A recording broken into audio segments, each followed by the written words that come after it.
HOA president drained my tanks, didn't know they water the entire neighborhood garden. The summer sun scorched Maple Grove, and my backyard water tanks were my lifeline. 3 500-gallon beasts, filled to the brim, kept my garden thriving, a riot of roses, daisies, and sunflowers that spilled over the fence. A quiet rebellion against the neighborhood's sterile lawns. I'm Lena, a single mom who poured every spare dime into those tanks. They weren't just for me.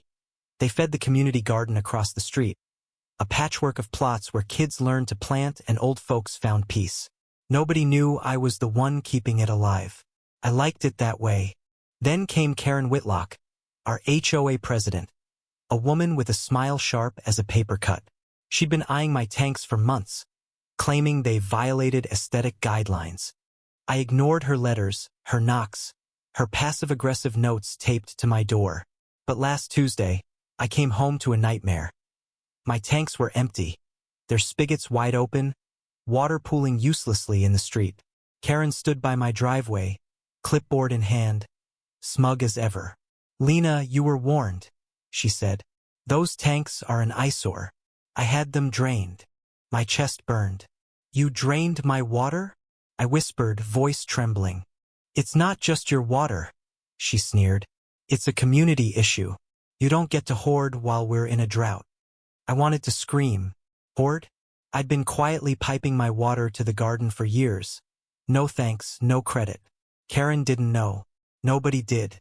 My neighbor, Tom, a jittery retiree who always lingered too long at block parties, shuffled over, trying to play peacemaker. Ladies, let's calm down, he said, but his hands shook. I could see it in his eyes. She knew something. The next day, I marched to the community center, dragging one of my empty tanks behind me. The garden was dying, wilting lettuce, cracked soil, flowers curling into themselves. Neighbors gathered, whispering. Karen arrived, her usual entourage in tow. Lena, this is dramatic, she said, gesturing at the tank. You're making a scene.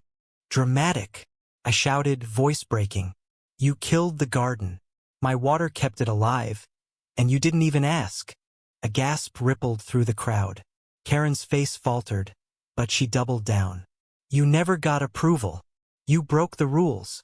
That's when Tom stepped forward, his voice barely above a whisper.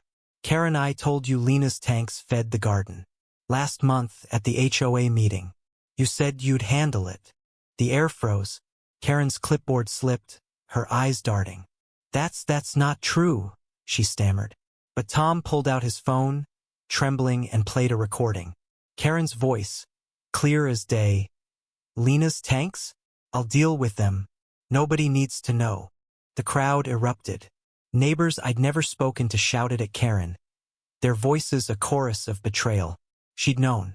She'd drained my tanks anyway, not out of ignorance but spite. I stood there, numb, watching her empire of control crumble. But victory felt hollow. The garden was still dead. My savings were gone. And Karen? She just walked away, head high, no apology. Then came the twist.